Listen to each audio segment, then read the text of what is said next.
Okay, we got a 2002 Dodge Ram Sportback. We got our heating seat module. This one's bad. You can see the heat sinks inside there, completely separated. So I got my new one right here. Just gonna unbox it real quick. And we're gonna go ahead and put this in. So I'm gonna show you how to get to this, how to access it, and where it's located. Okay, first thing you wanna do, you wanna bring the seat all the way forward, and then you wanna raise it all the way up so that you can access the four 13mm bolts. I'm gonna grab my air ratchet. All right, here in the back of the seat, you gotta remove this plug and this plug. So these two plugs you have to remove. And then there's one underneath here for the master switch that you need to remove. All right, I'm gonna show you how to remove these clips. First thing you wanna do is just pull the clip down away from the bracket itself. Then all you have to do is push this red clip, slide it back. Then you're just gonna push it down and pull. They're really simple clips, but if you don't know how to do them, they're a little complicated. So basically the way it works is you slide this back and then push it down, pull it out.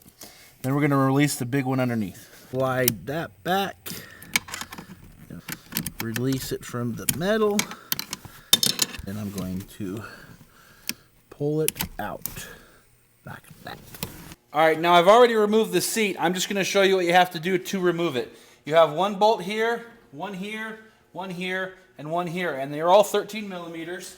And what I use is just a 1/4 inch air ratchet to get up underneath here and release the seat.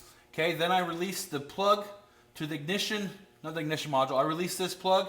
This plug actually goes to the control module for the heating seats. Okay, and then I release the plug right here that controls to the left, up, down, forward, backward. And then there's two plugs back here that you have to release. Okay, these two plugs right here, they have a little red clip. Now the red clip you have to slide forward and then push it down, and then it should pull out. And I'll take you over to the seat and I'll show you that. All right, so what I'm using is a 1/4 inch ratchet with a 4-inch extension and a 13mm deep. And I'm gonna come in here and grab these two front bolts. Okay, you have one right here, and you have one right there. So we're just gonna zip those off. Okay, now that you've got the 3 clips removed, the 4 13mm bolts, it should just lift straight out.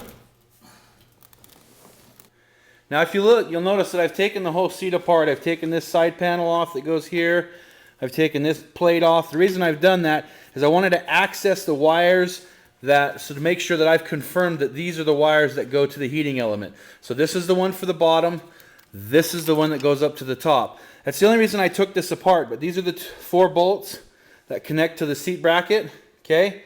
Over here at the truck. They connect right in there. So you can leave all the hardware in there, leave it all wired up, and then all you need to do to take it off is just release those 4 bolts, and this whole seat will come off as one assembly. Okay, now that we have this seat removed, I'm going to show you a little easier how to test this, okay? So this connector right here has the green one, and then also has the 4-pin plug. Okay, this one goes to the bottom seat, the one that you actually sit on. This one here goes into the top or to the back of the seat, okay? So what I've done is I've got my meter set to 200K on the buzzer, and what I'm going to do is take my test leads and I'm going to test continuity between the heating element. And if it buzzes and it reads somewhere around 1 ohm, then this heating element is good. So I'm testing the top seat now. So it's showing right around 1.4. And all I do is I just test these 2 black wires through the pin, okay? I'm going to do the same thing on this one. But the thing that's different is I got to test one plug over here on the red, this red wire. So I'm going to put that right there. Okay, I'm just going to push that in there. And then I'm going to test the black wire on the actual heating element. Now there's 2 black wires, okay? One's a ground, one's a positive. And see, it's reading about the same. So it's reading about 1.5. So these heating elements on the driver's seat are good too. All right, now that we've tested the power on the seats, make sure the heating elements are working. The next thing we want to do is go to the ignition module that controls the seat heating element, okay? This is the control module for the heating element. It's just got 2 Phillips screws. And I've already kind of loosened them up for you, so it'll be a fast video, okay? So you pull this out, okay, and just unclip it from here. Just pull it out like that. And then we want to just test this and look at the wires and test the polarity on the wires. Okay, so here we go. This is our control module for our heating elements. This controls the whole seating mechanism. And so what I'm going to do is just push this clip, okay, and release that out. And then I just want to inspect this and see if there's anything wrong with the control module. Oh, there you go. There's our problem. It's completely burned up, fried. So the heating element control module is completely toasted. So we're going to go ahead and get one of these ordered and replace it and see if that fixes our problem. All right, before we order that control module, a couple things that we want to look at, okay? I printed out a wiring diagram schematic for this actual power plug. Now we want to make sure that we have the correct power coming in here. We don't make sure that there's nothing shorted out. We want to check all of our fuses. I printed this off the internet. It's off of Just Answers, justanswers.com, and it gives the whole schematic layout of everything that we need to know, what each pin on here does. It says over here. So we're just going to kind of go through, cross-reference everything, make sure all our powers are good, make sure we don't have any problems, any shorts in the wires that cause the control module to go out, because we just price shopped it, and this control module right here is $209 from the dealer, and it's completely toasted. You can see how burned that is. Even on the other side, it's got a little discoloring.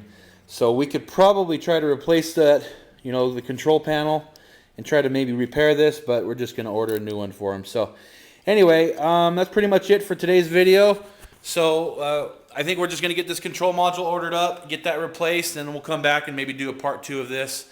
And everything works good and fine. All the heating elements work good in both the driver and passenger seat, the top and the back, or the bottom I should say, the seat and the back. Heating elements both work. The switch works correctly. We've already tested that. We've tested all the power. So the only thing it can be is that ignition module, the control module for the heating. So we'll replace that, and then we'll come back on part 2. Okay, we just finished up the heating seat module in this 2002 Dodge Ram. Kind of show you what it looks like. This is the module. Goes underneath the seat, underneath the driver's seat. I will read the number to you just in case you guys need to buy one. It's 560-10113AA. So that's 560-10113AA. So that's the heating seat module. Costs about $200, but it fixed the problem, and they do wear out from time to time. The dealer says that they probably replace around 3 of these a month. So being this truck has 112 or 114,000 miles, if your heating seats stop working, check this first. You can just pick them up at the dealership. So hopefully you guys liked the video. Please rate, subscribe, and comment, and we'll see you on the next video.